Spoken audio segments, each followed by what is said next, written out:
It's bad. It's not good. But his eye is a little bit more closed than it was. His right eye he still can't see anything. He said it's just grey. So, given that a few days has passed and he still can't see, of course he couldn't see on the night. He still can't see now, unless we're all assuming that Tom Aspinall's lying. The UFC is facing massive heat right now, and it's coming from someone who won't stay quiet anymore. Tom Aspinall's father just went off on Dana White and the entire organization, calling out what he says is pure negligence and broken promises. His message is loud, angry, and he's not backing down until something changes. Right from the start, Andy Aspinall couldn't hide his anger when he spoke about what happened to his son. He talked about how wrong it feels watching Tom deal with the fallout from something that wasn't even his mistake. The pain, the confusion, the worry about what comes next. Tom's carrying all of it while the other guy just moves on like nothing happened. Andy made it clear, this shouldn't have gone down the way it did. For him, this isn't about wins or losses. It's about fairness and respect. He wants people to understand that behind every fighter is a family watching helplessly, and that kind of pain doesn't just go away overnight. I'm just bothered that my kid's got a job that he likes and he wants to do it, and he's been fouled in a contest. The guy who fouled him, no consequence to him, and now there's a consequence to Tom. And hopefully it'll be all right, but it might not be. And it gets worse. Andy opened up about how heartbreaking it was to see Tom hurting so bad that he couldn't keep fighting. The whole team felt helpless watching it unfold. He kept coming back to one point. When a fighter breaks the rules and seriously hurts someone, there should be real consequences. But the UFC, they haven't changed a thing, and that's what's eating at him. Why hasn't the organization done more to stop these kinds of career-ending moments? Andy's words hit hard because they come from a place of truth. He's not asking for special treatment, just justice, consistency, and real reform before another fighter's career gets destroyed. From our side, it was horrendous. Because our main guy, who we all work with and round and are with every day, couldn't see, and you saw the mood he was in. So upset and so grieved. And Cyril, I'm sure, the same, but he fouled. There's a consequence, or should be consequence, to fouling, and he's not got a consequence. And I'm not saying he should have. The UFC have got some rules that what will it take to change those rules? Will it take somebody's eye being poked and falling on the floor? I don't know if that's a thing. I'm sure it's not, but what does it take? Then Andy started asking the hard questions. Is money getting in the way of fighter safety? He thinks so. He even brought up simple fixes, like going back to older glove designs that worked better in Pride. To him, it's obvious. The sport needs updates, and they need them now. But for some reason, the UFC just isn't making the moves that could have prevented what happened to Tom. He challenged the system directly, wondering how many more fighters have to suffer before profit stops coming before protection. It was a bold statement, and one that resonated with fans everywhere.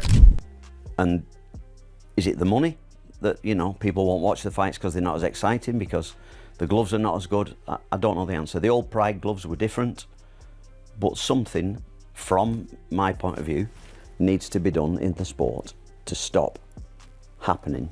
Michael Bisping jumped into the conversation and didn't waste any time setting the record straight. He made it crystal clear. Tom Aspinall didn't do anything wrong. He was the one who got hurt. The eye poke? Yeah, it was an accident, but that doesn't change the fact that it's illegal. Bisping even mentioned how Dana White seemed lost for words at the press conference, unsure how to handle it. And honestly, who can blame him? These situations are messy and there's no easy answer, but still, Bisping's tone carried frustration. He's seen this before. Every time something like this happens, it's swept under the rug and fighters are left to deal with the consequences alone. Here's the situation. Everyone needs to shut the hell up, because Tom Aspinall was the victim of a foul. He wasn't the guy that went out there and fouled Cyril Gane. It was unintentional, and Dana White was asked about that in the post-fight presser. How do you determine unintentional versus intentional? His response was, I don't know. No matter what you do with the glove, they're going to happen. And the reality is, how do you do that? Okay, unless you know Cyril Gane says beforehand, I'm going to foul him, I'm going to poke him in the eye. Unless you hear someone say that, it's always unintentional. I don't think any fighter means to poke somebody in the eye. And now, granted, a lot of you are immediately going to start talking about John Jones and other people in the past that have eye poked people, but generally fighters want to land with a fist because they want to knock someone out and they want to do damage. Bisping kept going, hammering the point home. Tom was the victim here, plain and simple. Eye pokes are fouls, period. He gave Cyril Gane credit for being a skilled and respectful fighter, but the slow-mo footage, it showed everything. The poke was bad, really bad, and now the whole MMA world is talking about it, debating what should have been done differently. He reminded everyone that even accidental fouls can have devastating outcomes, and if the rules aren't enforced properly, the integrity of the sport is at risk. And by the way, let's remember, he's the guy that's been fouled. Poking people in the eye is not allowed. That is a foul, okay? So it was Cyril Gane's fault that this happened in the first place. Again, I'm not criticizing Cyril Gane. I thought he looked really good. He's an honorable guy. He's a great fighter. I've got tremendous respect for him. But the fingers were out. They caught him. And as we saw on the slow-mo several times, it was deep. It was knuckle deep. And of course, everybody's got an opinion on this. Now here's where it gets scary. Andy Aspinall gave everyone an update on Tom's eyes, and it's not good. Tom still can't see out of his right eye. Everything's just gray. His left eye also messed up. The doctors ran tests and confirmed the damage is serious. This isn't just some minor injury that heals in a few days. The uncertainty of recovery makes it even more frightening. No fighter trains for something like this. One moment, you're chasing greatness. The next, you're wondering if you'll ever see clearly again. He kind of basically did the same as the guy that we saw over there. Said, it's bad, it's not good. But his eye is a little bit more closed than it was. His right eye still can't see anything. He said it's just grey. And they tested him on words and he just couldn't see anything. His left eye, 50%, he went down about 4 letters and then couldn't see the letters. So one's really, really blurry and one's still not working. When Bisping heard that update, he fired back hard at anyone saying Tom was faking it. He shut that down immediately. No fighter would ever pretend to be hurt like this, especially when their vision is still blurry days later. Bisping called out the people saying Tom was looking for an excuse and told them straight up that's disrespectful and completely out of line. He reminded fans that fighters risk everything each time they step into the octagon, and mocking someone's injury just shows how detached some people are from the reality of this sport. So that's not good, okay?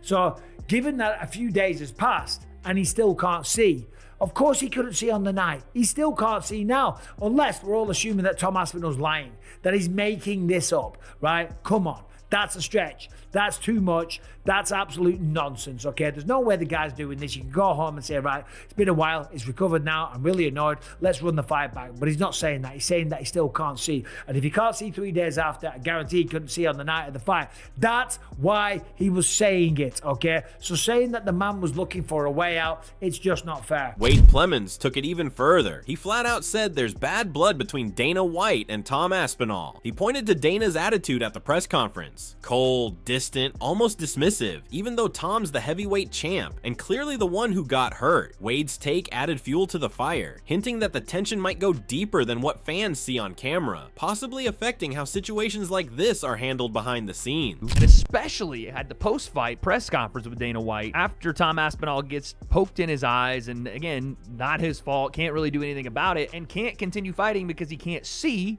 because both of his eyes have been poked. Dana had a, let's just say, less than supportive response, which I pointed out here seems pretty insane because that's his heavyweight champion of the world. And I just quote tweeted, Wade didn't stop there. He went deeper, suggesting Dana's issues with top fighters, especially his heavyweight champions, aren't just about money. He hinted at a bigger pattern: ego, control, power plays. It was a chilling thought that maybe the UFC's biggest problem isn't the gloves or the rules, but how much control one man holds over the entire sport. The familiar pattern, Dana White having issues at the top of the food chain, especially with his heavyweight champions, and I'm going to get into what I think is exactly why. It's not just money. That's part of it. Ariel Helwani heard Andy's words and responded with real concern. He pointed out just how serious it is that Tom's vision is still off, and the fact that it's his dad saying this, that makes it even heavier. This isn't some manager spinning a story. It's a father worried about his son. Helwani blasted the idea of rushing Tom back into a fight, calling it ridiculous given everything that's happened. Helwani's tone was almost somber, like he knew this could change Tom's entire career path. His message was simple: no comeback is worth permanent damage. Again, that's Tom's father. not his coach or his manager. It's his dad, who is also his coach and manager, but most importantly, his dad. Saying that he can't see still is obviously very concerning, and you hope that he'll be able to make a recovery at some point. But that's why all this talk about like put him on the MSG card in December is crazy, right? It's just absolutely crazy. Oh man, anyone questioning him. And you know, PT, we live in a world where it's like the more you tell people, the more people think you're bullshitting in a weird way, right? Like, oh, look at them trying to like paint this picture. I appreciate the fact we don't get this kind of transparency from anyone. Like most people are hiding for a week or so after something like this. So I appreciate the fact that they're putting this out, and obviously urge everyone to check out the whole thing and wish them the best. Eric Jackman agreed with Helwani, adding that there's no winning for the Aspinall camp no matter what they say. If Tom's healing, people doubt him. If he's still hurt, people say he's milking it. Jackman's point was simple. The public is impossible to please, and fighters like Tom get stuck in the middle of it all, judged no matter what the truth is. It's a brutal reminder of how social media has turned every injury into a debate, and how quick fans are to forget that these athletes are human beings first. No matter what they said in that video, whatever they believed going in, they're gonna double down on. If he came out and said, look, Tom's fine now, he can fight soon, they'd be like, oh, he was faking it. Now they're like, look, he's still experiencing it. They're like, oh, they're bullshitting, they're just milking it. Like, there's no winning anybody. MMA Guru reacted in his own unique way, mixing humor with real shock. He described the eye poke like it was something out of a horror movie, joking about how brutal it looked, but clearly disturbed by it. Underneath the jokes, you could tell he was genuinely rattled by how bad the foul was and what it did to Tom. So, I'm distraught. I'm broken. I don't know how to feel about this. But Tom Aspinall, basically, Cyril Gane went bowling and used Tom Aspinall's face as a bowling ball. All he was missing was a thumb in the mouth. I swear. He had 2 fingers up top in each eye, 1 thumb in the mouth, and Cyril was about to bowl a strike with Tom Aspinall's head. Guru kept talking, breaking down how unfair the whole narrative has been. People are treating the no contest like Tom lost, even though the fight ended because of an illegal move. He pointed out that just because the fight went longer than Tom's usual quick finishes, critics are twisting it into something it's not. It was a tough one to watch, but a lot happened aside from the eye poke. Unfortunately, it did end with the eye poke. And that is being like seen as some kind of like loss for Tom. I think the fact that this went past 2 minutes was always going to be seen as some kind of loss for Tom. So unless it went perfect for him, as it usually does, I think anything will be seen as like, this was the worst. Oh my God, he did terrible compared to what he normally looks like. This was a bad performance from him because it went 4.5 minutes long into the fight. So therefore, that's how people are going to perceive this. But I think there's some kind of like, people are doing like some kind of victory lap for the loss of Tom Aspinall from him being gouged in his eyes and the fight being called off, when really collectively we should be like, oh well. Teddy Atlas came in with a technical angle, focusing on the gloves. He thinks better glove design could prevent most of these eye pokes. His idea? A more flexible webbed glove that keeps fingers closer together while still letting fighters grapple. He called the incident tragic and pushed for real innovation to protect fighters going forward. There's gotta be a way with a webbed glove, with a pliable glove that can pull the fingers together and restrict some of the eye poking, you know, by pulling the hands together, putting them into some sort of, again,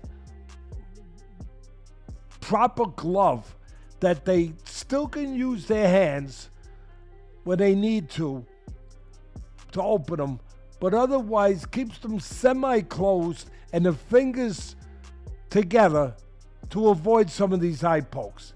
There's got to be some way to do that. But at the end of the day, it was unfortunate. It took the air out of the room really fast.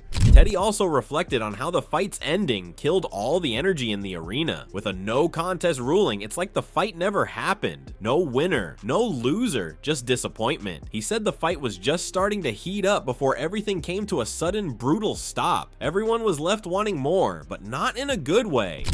High expectation for the fight. And yeah, we picked that one. It's a no contest, so you don't lose. There's no winner, there's no loser. The fight never took place, in other words. So, but I thought we were on our way because we picked the over. The over was 1.5 rounds. And the first round was about to end. And it looked like he was going to get to the over. Demetrius Johnson also spoke up, and he wasn't happy with how fast people turned on Tom. He mentioned how fighters like John Jones and Alex Pereira made jokes about it online, and he thought that was low. Tom wasn't beaten, he was injured. DJ called out the MMA community for piling on someone when they're already down, saying it's the wrong move every time. His comments hit home because DJ knows what it's like to be underappreciated and criticized. He stood up for Tom, showing that real champions defend other fighters, not tear them down. Tom Aspinall, we talked about before, he had to win this fight. Obviously, you know, for his legacy and for him to, you know, not back up everything, you know, he talked about, but like John Jones, I'll never forget what he said. Here today, gone tomorrow. And the first thing I saw when I woke up was my beautiful wife. But besides that, I looked at John Jones' Instagram and I saw he changed his avatar to a duck with the eye patch. And then you have Alex Pereira sitting there watching the fight, and he sits there and goes, cut, Chama. And then everybody piles up on somebody when they're defeated or they're injured or something like that. I didn't like that feeling whatsoever for Tom Aspinall because the man did get impregnated in his eyes with those fingers. At the end of the day, this Tom Aspinall and Cyril Gaines situation has blown up into something way bigger than just one bad night. It's shown that the system is broken. Andy Aspinall's outrage, Bisping's defense, Helwani's concern, it all points to the same thing. The UFC can't ignore this anymore. So here's the question. Does the UFC need to act right now after what happened? Should Dana White be called out for not fixing the glove problem sooner? Was Andy Aspinall right to go public with his frustration? And do you think Tom Aspinall will ever be 100% again? Drop your thoughts below. If you want the real story behind every fight and every controversy in combat sports, hit that subscribe button, drop a like, and turn on notifications. We're covering everything the big channels won't touch.